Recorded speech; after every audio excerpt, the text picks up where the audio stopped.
Parce que c'est vrai que ça porte souvent à confusion pour les gens qui ne maîtrisent pas que Jésus-Christ. Il faut donc qu'on identifie d'abord le Christ selon les Écritures. Alors, nous prenons Ésaïe chapitre 44. Ésaïe 44, je prends le verset 6 au verset 8. L'Écriture nous dit ceci. C'est l'Éternel qui parle au travers le prophète Ésaïe.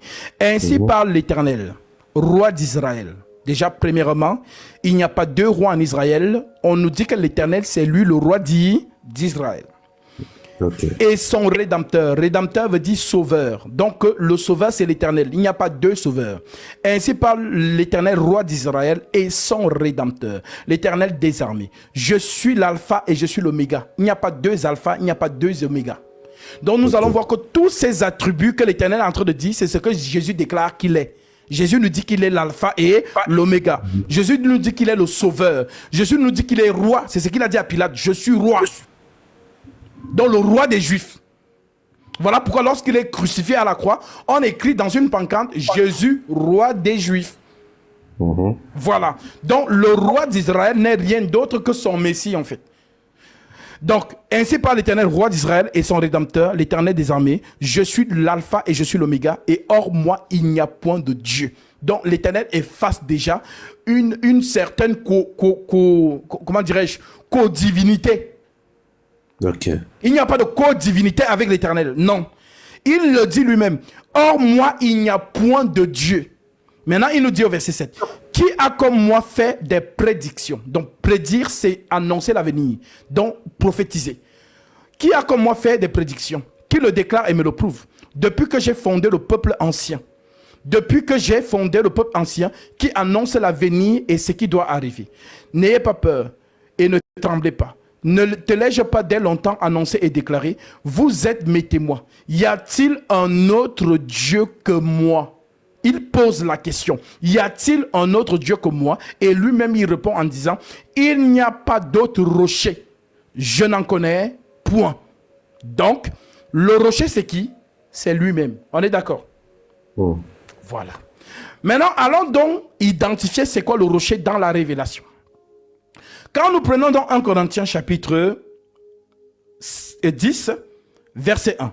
L'apôtre Paul qui prêche par le Saint-Esprit nous donne dans la révélation sur le rocher. Il nous dit, frères, je ne veux pas que vous ignoriez que nos pères ont tous été sur la nuée et qu'ils ont tous passé au travers de la mer, qu'ils ont tous été baptisés en Moïse et dans la nuée et dans la mer, qu'ils ont tous mangé le même aliment spirituel et qu'ils ont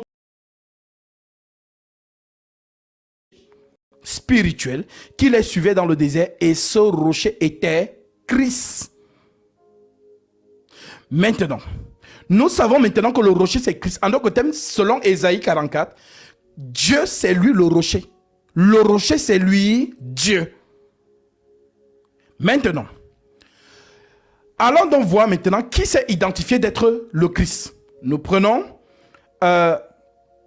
Matthieu chapitre 16. Je prends le verset 13. L'Écriture nous dit, Jésus étant arrivé dans le territoire de Césarée, de Philippe, demanda à ses disciples, qui dit-on que je suis, moi, le Fils de l'homme? Il répondit, les uns disent que tu es Jean-Baptiste. Les autres disent que tu es Élie. Les autres, Jérémie, ou l'un des prophètes. En d'autres termes, tous les prophètes de l'Ancienne Alliance. Les gens disent que c'était Jésus. Alors, qu'est-ce que Jésus répond à ça? Il dit donc, et vous, leur dit-il, que dites-vous que je suis? Donc, il garde le silence. Et il ne contredit pas tous les noms qu'on lui a attribués. Tu es Jean-Baptiste, tu es Élie ou l'un des prophètes. Tu es Jérémie. Alors, que nous dit la loi à propos du silence? La loi à propos du silence nous dit que celui qui garde le silence consent.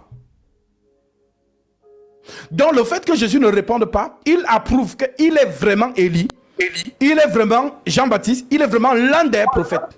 Je vais expliquer ça après, mais je t'amène quelque part. Simon Pierre, Jésus leur dit, et vous, leur dit-il, que dites-vous que je suis? Les gens ont dit, d'accord, mais les gens là ne marchent pas avec moi, c'est vous qui marchez avec moi. Que dites-vous donc?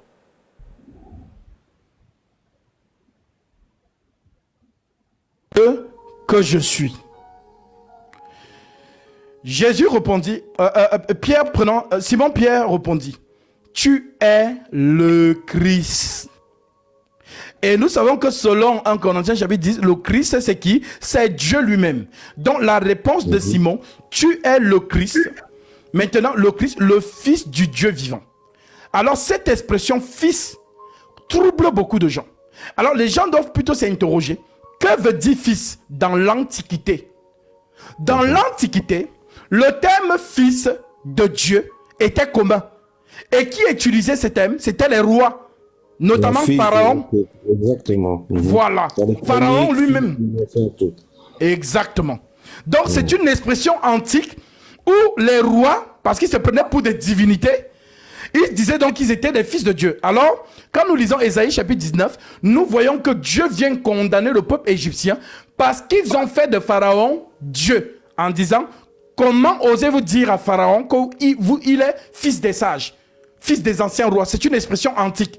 Donc quand les gens lisent donc fils de Dieu en 2023, et ils se disent que Dieu c'est un papa qui a aussi son fils, et pourtant pas du tout.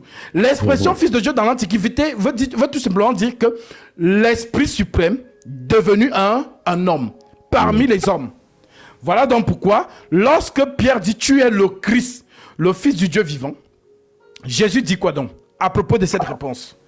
Il dit tu es heureux Simon fils de Jonas, car ce n'est pas la chair et le sang qui t'ont révélé cela. En d'autres termes, ce n'est pas tes diplômes, ce n'est pas tes études, ce n'est pas ton intellect humain qui t'a révélé ce que tu viens de dire. Car ce n'est pas la chair et le sang qui t'ont révélé cela, mais c'est mon Père qui est dans les cieux. Et moi, je te dis que tu es Pierre. Là, ça devient donc compliqué.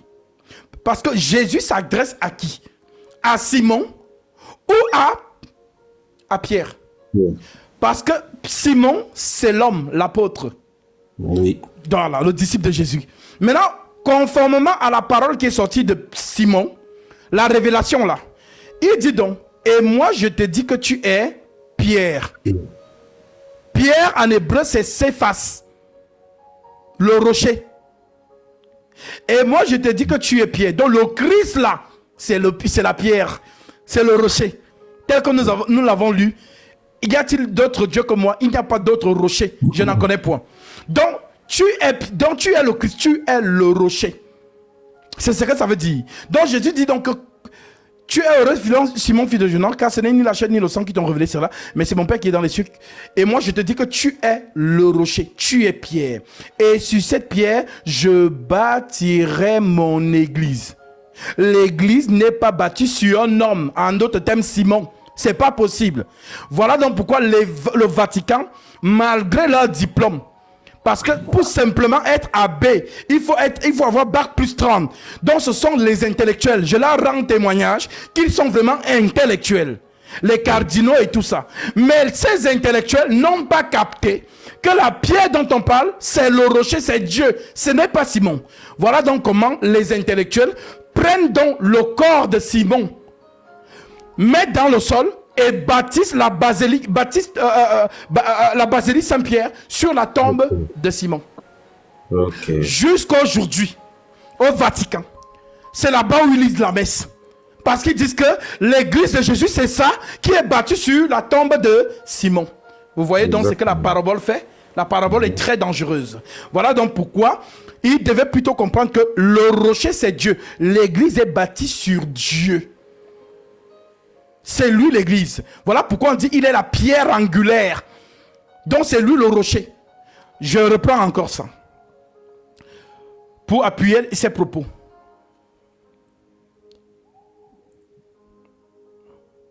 Ok.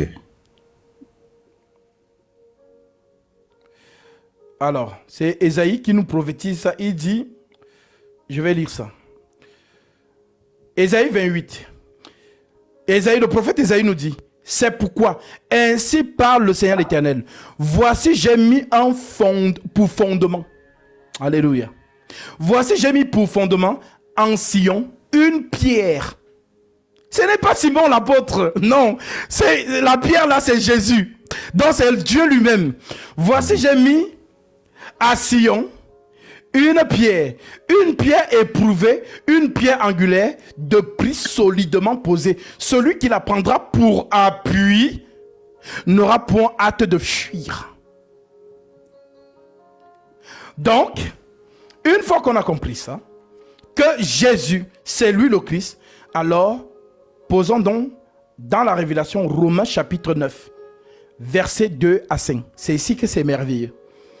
C'est Paul qui écrit, inspiré du Saint-Esprit. J'éprouve une grande tristesse et j'ai dans le cœur un chagrin continuel, car je voudrais moi-même être anathème et séparé de Christ pour mes frères, mes parents selon la chair.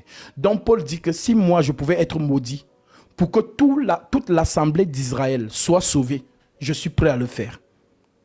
Voilà pourquoi il dit, je voudrais moi-même être anathème et séparé de Christ pour mes frères, mes parents selon la chair, qui sont israélites, à qui appartient l'adoption. Donc l'adoption appartient à qui? À Israël. Et non aux Congolais, non aux Camerounais, non aux Américains, non aux Français. L'adoption appartient à Israël. Et la gloire appartient à Israël. Et les alliances, que ce soit de la grâce, que ce soit de la loi, appartiennent à Israël. Et la loi et le culte et les promesses appartiennent à Israël. Et les patriarches, et de qui est issu, selon la chair, le Christ, qui est au-dessus de toutes choses, Dieu béni éternellement. Maintenant, une fois qu'on a compris ça, le même apôtre Paul nous dit dans ce même Romains chapitre 8 verset 9, Paul nous dit quoi? Paul nous dit, il n'y a donc aucune condamnation pour ceux qui sont en Jésus-Christ. En effet, la loi de l'esprit de vie en Jésus-Christ m'a affranchi de la loi de la mort, de la loi du péché et de la mort. Car chose impossible à la loi parce que la chair la rendait sans force. Dieu a condamné le péché dans la chair en envoyant à cause du péché son propre fils dans une chair semblable à celle du péché. Donc on nous dit que l'homme divin est venu dans une chair semblable à celle du péché. Maintenant, la chair du péché, c'est quoi? C'est celle que toi et moi nous avons. Voilà pourquoi lorsqu'une belle femme passe avec les formes, notre chair est attirée, on veut regarder. Même si on fait semblant de ne pas vouloir regarder, la chair humaine est attirée. Pourquoi? Parce qu'elle est faible. Oh. Donc, le corps que Jésus est venu avec, si Jésus avait pris le même corps adamique que toi et moi, c'est qu'il y a les femmes qui l'ont dragué. Et il serait tombé. Oh. Maintenant, pourquoi il n'a pas subi à une tentation? Comme il disait aux pharisiens, qui parmi vous peut me convaincre de péché? Parce que tout simplement, sa chair n'est pas la même que toi et moi. Voilà pourquoi il ne pouvait pas pécher. Aucune femme ne pouvait le séduire. Voilà pourquoi on dit donc qu'il est venu dans une chair semblable à celle du péché. Donc il ne pouvait pas être sujet au péché. Parce que la chair-ci ne peut pas accomplir la loi. Mais la chair de Jésus a accompli la loi. Voilà pourquoi il dit donc venez à moi, vous tous qui êtes fatigués et chargés, et je vous donnerai du repos. En d'autres termes, c'est moi votre sabbat. Parce que le repos en Israël, c'est le Shabbat. Donc le repos donc pour le salut des hommes, c'est Jésus. L'homme